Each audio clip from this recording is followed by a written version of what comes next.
Então, depois de uma série sobre ansiedade, é, fiz 7 vídeos sobre a ansiedade e quero continuar ainda partilhando com vocês, né? É um vídeo aí eu falei rapidamente sobre o ataque de pânico, né? Mas hoje eu gostaria de tratar com vocês sobre o transtorno de pânico, né?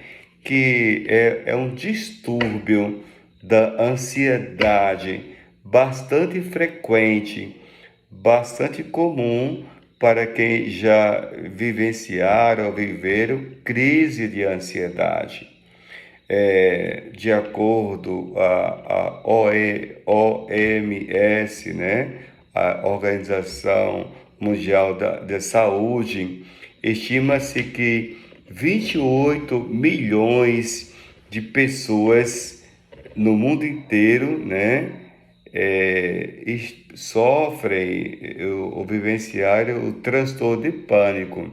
Se 280 milhões de pessoas, isso equivale a 4% da população mundial que sofre, está sofrendo dos transtornos de pânico. Aqui no Brasil, cerca de 6 milhões de pessoas que estão passando, estão sofrendo com esse transtorno de pânico, né? Então, o que a gente pode pensar? O que é o transtorno de pânico, né? Quais são as características que uma pessoa que tem o transtorno de pânico, né? É, umas maiores características são que a pessoa que tem o transtorno de pânico são crises, né, súbitas, brutas, assim, e rápidas, né, intensas, né, de ansiedade, né? Então, isso é uma coisa que a pessoa que tem o transtorno de pânico são coisas inesperadas, né? Algo inesperado. E é também a recorrência que esse transtorno de pânico, que as pessoas estão perdendo controle, tendo esse transtorno de pânico, né? O transtorno de pânico são coisas inesperadas, né? Significa que o indivíduo, ele, até a questão noturna, né? As pessoas que sofrem desse transtorno de pânico, até à noite sofrem bastante. Sabemos que 65% das pessoas experimentam esses transtornos de pânico a partir da noite também. Acorda acorda do sono, passando até mal, fazendo com que a sua noite, ela não, o seu adormecer, a pessoa tem até medo de dormir por ter ataques de crise, de transtorno de pânico. Essas pessoas têm medo até de dormir, né? Devido essa, esses acontecimentos que são abruscos, inesperados, né? De repente a pessoa acorda passando mal, né? E desenvolve um medo do medo, né? A pessoa abre-se um círculo, né? A pessoa tem medo do medo. Então, e essas pessoas são acompanhadas de problemas físicos e cognitivos que a gente vai ver, né, ao longo desse vídeo também, né, então, o que nós podemos dizer que a característica do transtorno de pânico são essa intensidade, né, que faz com que as pessoas ela tenham uma duração de 15 a 30 minutos desse transtorno de pânico que de forma inesperadamente, né?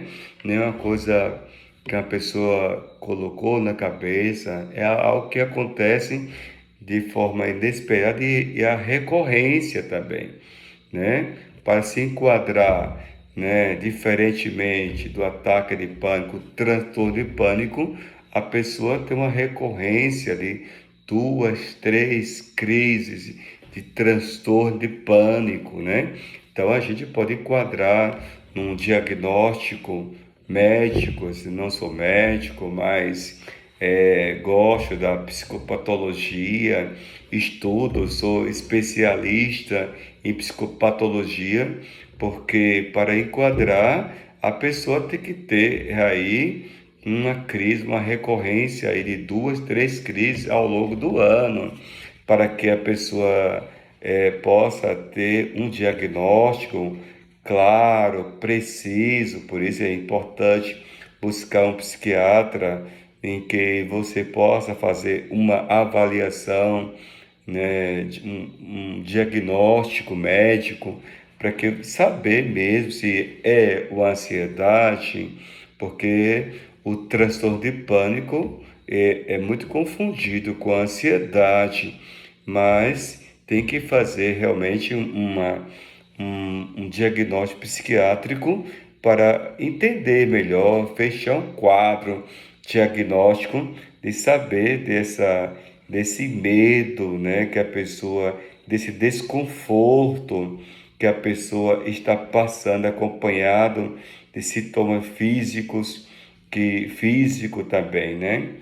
É, o transtorno de pânico não não apenas causa um sofrimento psicológico intenso na pessoa, mas o transtorno de pânico também resulta numa modificação intensa no comportamento da pessoa. É visível quando a pessoa ela desenvolve, né, esse transtorno de pânico, ela visivelmente não é somente uma crise psicológica, mas também afeta muito o comportamento da pessoa, do medo, né? Um medo persistente de ter um futuro, uma crise, um ataque de pânico, né? Então, a pessoa, o comportamento dela, a pessoa começa a colocar, por isso também eu falei que é um problema psicológico, físico e cognitivo, porque a cognição da pessoa que tem o transtorno de pânico, ela se volta para o futuro de ter outro ataque, de ter medo de ter outro ataque de pânico, transtorno de pânico também. Por isso, atinge bastante aí a questão do comportamento da pessoa, né? De ter medo com muita frequência, né? E uma das características da pessoa que começa a ter muitos problemas fisiológicos, comportamentais, a pessoa que tem o transtorno de pânico, uma das características é a frequência, né, de buscar o médico, né, atendimento médico de urgência, né, de urgência, porque o transtorno de pânico não é nada agradável. Quantas pessoas que vêm ao meu consultório, quantas pessoas me procuram e que estão sofrendo por esse transtorno de pânico, né? Então, a causa é um enigma, né? Não é uma coisa clara assim. Qual é a causa que a pessoa desenvolveu o transtorno de pânico? Mas a ciência, porque a gente tem que se basear na ciência, né? Aponta que por elementos, né? Que genético, né? Genético, o temperamento da pessoa, níveis de estresse, né? São vários, assim, fatores, né? Que faz com que sejam causadores, né? São fatores causadores para que a pessoa desenvolva o transtorno de pânico também, né? Pesquisas também apontam que o transtorno de pânico é, é mais presente, assim, né? Aqui não é uma afirmação, é mais presente nas mulheres do que em homens, né? E são pesquisas, não são afirmações. Também o transtorno de pânico é mais presente nas pessoas adultas, por volta aí dos 30 anos de idade, né? Que as pessoas começam a desenvolver esse transtorno de pânico também, né? Então, o diagnóstico pode ser demorado devido às pessoas confundirem, né, com o problema do ataque cardiológico, né? Então, para dar um diagnóstico, como as pessoas vão imensamente ao médico, à emergência médica, então não é tão fácil assim dar um diagnóstico do transtorno de pânico devido a se confunde também com um problema cardiológico, porque, como já falei, né, atinge também o comportamento das pessoas, também a questão fisiológica da pessoa também. Por isso não é tão fácil assim para fechar um diagnóstico dessas experiências, né, que a pessoa tem. Bem, o transtorno de pânico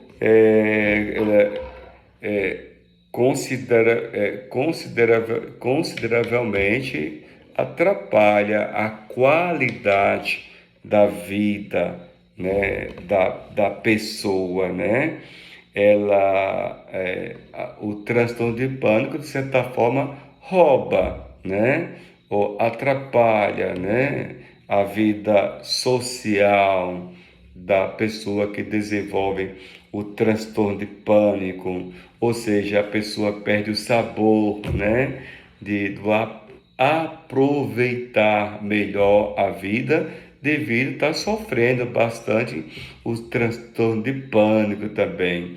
Então, a qualidade de vida traz bastante prejuízo, porque a pessoa não consegue ter um bom aproveitamento da vida também da pessoa, né?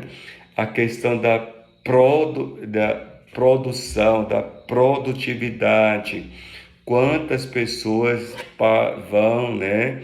Então, lá, dispensas do seu trabalho por estarem com transtorno de pânico, inclusive é um índice de desemprego também, são as altas médicas devido à pessoa ter esse transtorno de pânico, de ir bastante ao médico, e também a questão laboral do trabalho também perde também, né?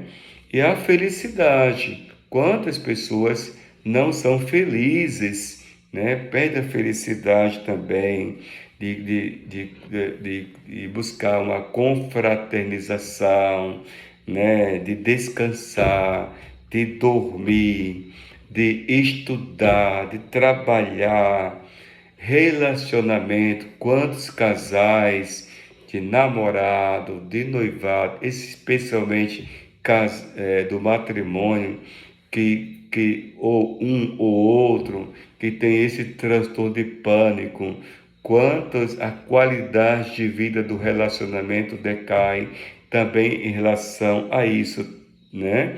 E a própria família também é afetada em si quando alguém tem esse transtorno de pânico. As pessoas com transtorno de pânico sentem muito medo, e pode até ter sensações de morte, né? Além de sentir o problema físico, né? Então, as pessoas que têm esses transtornos de pânico, o DSM traz uma classificação, né, de sensações fisiológicas, por exemplo, tremores no corpo, né, formigamento nos membros da pessoa, né, náuseas, né, tonturas, suor, né, excessivos, dor no peito, a falta de ar, né, aceleramento do batimento cardíaco, né, o desconforto do intestino, né, gastro também, a respiração acelerada da pessoa que tem esse problema do transtorno de pânico. Então, a pessoa, ela, é importante saber muito, né?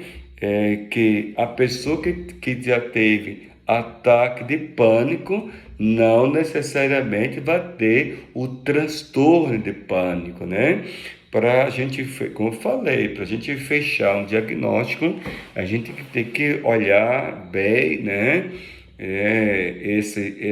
O DSM, que é o Código das Doenças Mentais, para ver se fecha em 3, 4 características, como eu estou citando algumas aí. Então, os transtornos de pânico são associados a altos níveis de incapacidade social, profissional, física, né? De falta de consulta médica, né? Então, o transtorno de pânico, ela faz com que a pessoa sofra também. Então, o que é mais interessante no tratamento, a gente vai falar aqui do tratamento, o primeiro tratamento é buscar o médico, né? Tomar a medicação, para que a medicação vá a um médico, para que a pessoa, ela controle os seus sintomas, né, que está passando desse transtorno. Um outro tratamento, claro, é esse casamento entre o psiquiatra e o psicólogo. Então, buscar fazer uma boa psicoterapia, né? Uma das mais recomendadas psicoterapia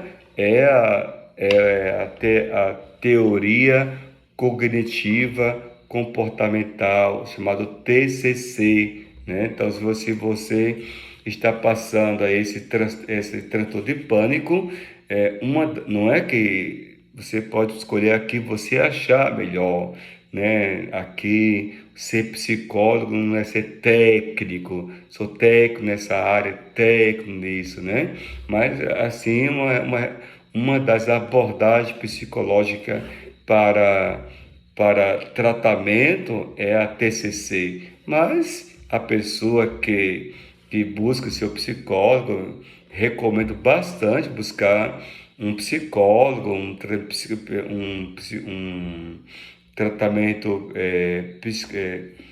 uma psicoterapia para isso, né? Porque na psicoterapia, por exemplo, eu sou da abordagem da TCC, né, da terapia cognitivo-comportamental, também da teoria de esquema, mas a gente trabalha pessoas que chegam ao nosso consultório com esse transtorno de pânico. A primeira coisa é a psicoeducação. O que é a psicoeducação? É conhecer melhor, né, essa psicopatologia, essa patologia, né? Que a pessoa que chega no consultório não sabe que doença é essa, por que está sofrendo, qual é a causa. Então, ir ao psicólogo é bastante interessante para fazer uma psicoeducação. Uma outra técnica também é o relaxamento, né? Na TCC, a teoria cognitivo-comportamental tem várias técnicas, né? Abordagem de relaxamento, né? Também tem a exposição, né? Porque a pessoa que desenvolve um medo intenso que a pessoa tem um comportamento de evitar, se isolar, né? Um fator bastante característico aqui do transtorno de pânico é o isolamento social de tudo. Então, a pessoa tem que buscar trabalhar essas sensações desagradáveis que afasta a pessoa. E como vencer, né? É mudar a mentalidade, né? Porque os pensamentos ficam totalmente em alerta, né? E tudo é perigoso, né? Tudo vai acontecer. Então, a mentalidade, o pensamento, ele é afetado bastante para quem tem o transtorno de pânico também. E fazer exercícios regulares, né? Não é somente tomar medicação, não é somente também ir ao psicólogo, também exercício físico regular faz com que a pessoa atinja uma melhora no transtorno de pânico também e organizar a sua rotina.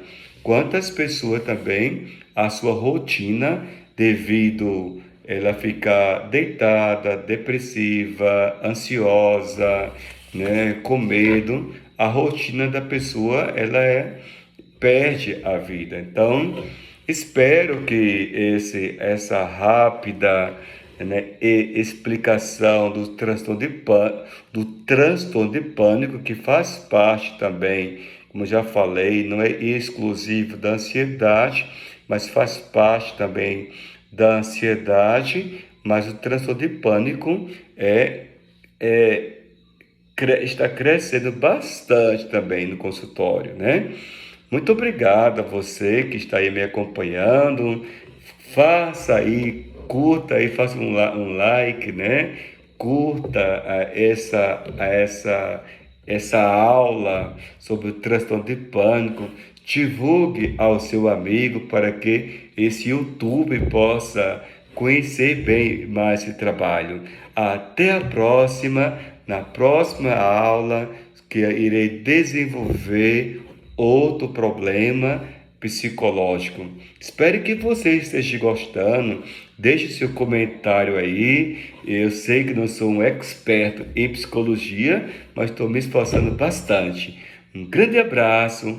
Eu sou Evilásio Andrade, psicoterapeuta clínico, que estou aqui com esse canal de YouTube. Pode me procurar também no meu Instagram, que será um prazer conhecer você. Um grande abraço.